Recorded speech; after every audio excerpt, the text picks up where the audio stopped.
Okay, hello everybody. Welcome back to the second week of class. I'm very excited today to chat about two very important aspects of this class and what we'll be doing for our final project. That is introducing you guys to census data and also how to rely on R to not only analyze census data, but to also make maps and other kind of visualizations so that we can detect information contained in the census data and visualize them using maps and other kind of tools.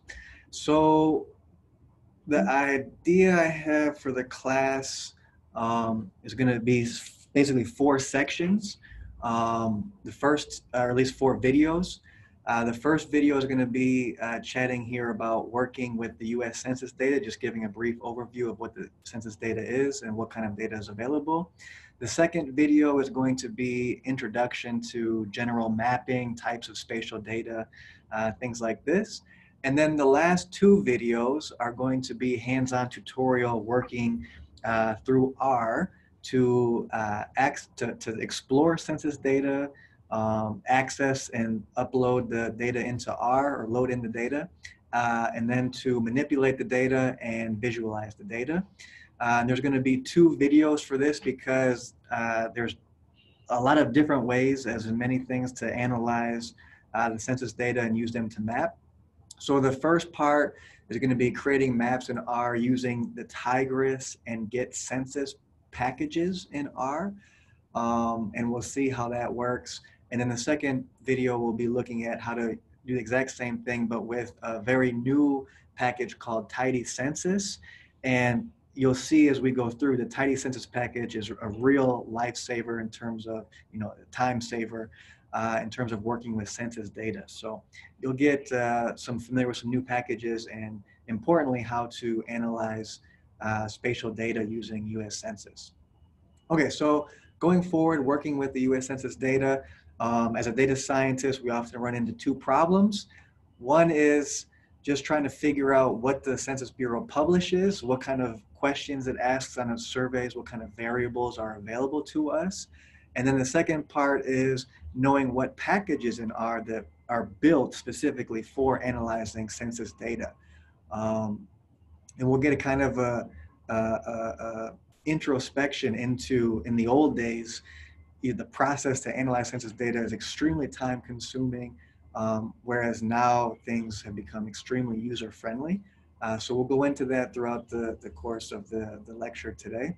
But in general, just to give a brief introduction to those that don't know, the US Census Bureau is the premier source of data for people, places, and economic indicators in the US. This makes the Bureau a natural source of information for data analysts. And there's two types of data that are published. Demographic data, this would be your variables related to like income, ethnicity, housing prices, all kinds of questions that you can ask individuals. And then the second type of data is geographic. And we're going to focus on both today, but in general, geographic requires a special type of data, spatial data, and it requires a couple extra pieces of information that's missing with your typical demographic data. So we'll explore both of these later on. But in general, just to give an overview of what kind of demographic data the census includes, overall, there's over 100 different types of programs, censuses, and surveys collected by the Bureau, and all of them are free and able to access through the R API. You can access all of the programs here if you want to look at specific data that you might be interested in. In terms of popularity, though, there's a clear winner. The most popular data set is called the American Community Survey, which is exclusively what we're going to be looking at in our lab and throughout the rest of the lecture. But there's other popular data sets, although not nearly as popular as ACS, but a lot of work has been done on the decennial census of population and housing, which is census collected every 10 years. Then there's other population estimates program and also an international database. So these are the top 5, and we'll be working with the most popular American Community Survey. And so what is American Community Survey? Is very detailed information that's asked every year to individuals. You get a short form or a long form of the survey, and they're asked information to self-report information on their ancestry, education, income, language, migration patterns or mobility, disability, employment, and housing. And this information collected in the ACS is used by local, state, and federal governments to target different types of funding and allocate different funds to different kinds of communities, to track the demographic changes, plan for emergency and disaster relief programs, and to also just generally learn about your local communities. Typically, what happens is every year the census will send out surveys to approximately 295,000 addresses every month, or about 3.5 million per year. Um, this is by far the largest household survey that the Census Bureau administers, this ACS, and also why it's the most popular. So in general, have a website here to learn a little bit more about the different types of estimates that are available. Typically, researchers can use 1, 3, or 5-year ACS estimates, and we can explore what exactly this means. What we're going to be using for this lecture are the 5-year estimates, which tend to have the largest sample size and are also the most reliable in terms of the information that they collect for each geographic area. You can also use the 1-year supplemental estimates. They tend to be less reliable and they have limitations. They only cover areas of populations of 20,000 plus, but they are the most current data. So if you look at 2018 1-year estimate, you'll get the most current year of data.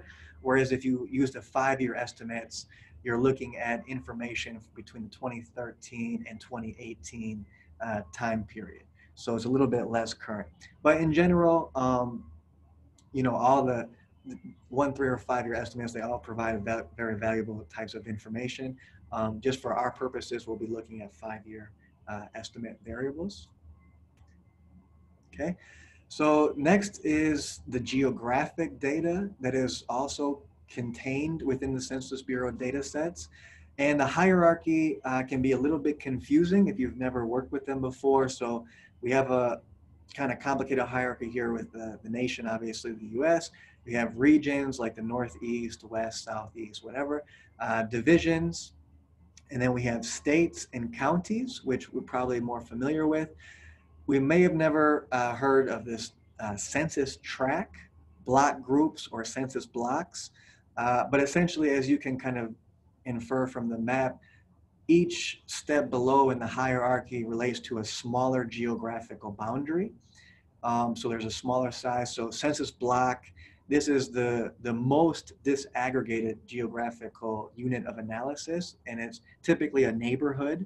A census tract is typically around 4,000 households, and we'll talk about that a little bit in the next slide. But just to, for those who haven't worked with census data before, there is a FIPS code, it's called FIPS, FIPS code, that's attached to every single geographical unit in this hierarchy. So the first 2 numbers, say state, will be your state level code. So in the R data, we'll be reading in census data, and you'll see this kind of weird, number assigned for each state. And what we notice is the first 2 numbers will be for the state, the next 3 are the county, the next 6 will be the tract level, and then block group, which we won't be working with the block group level, but we will be working with census tract levels. So typically what we'll see is this kind of numbering that will be associated to every geographical unit, and we can detect what level of analysis we're working at just by looking at what numbers are included. So you'll run into this later on in the lab. But just to be a little bit more clear, what is a census tract?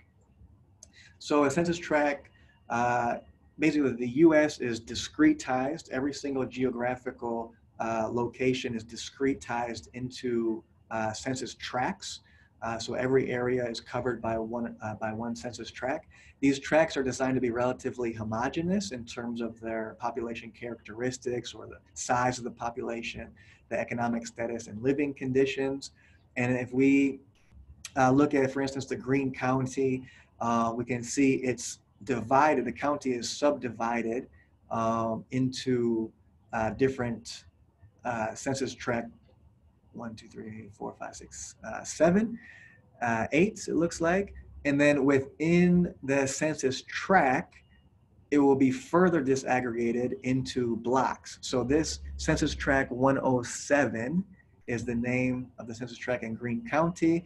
And when we look within the census tract, we see census blocks as well. So we can see each, you know, layer that we get deeper and deeper, we're getting higher and higher resolution of data in terms of its smaller geographical boundary. Okay, and on average, again, we'll only be working with census tracts and county level information for our purposes. And in general, the census tries to create census tracts that have around 4,000 inhabitants.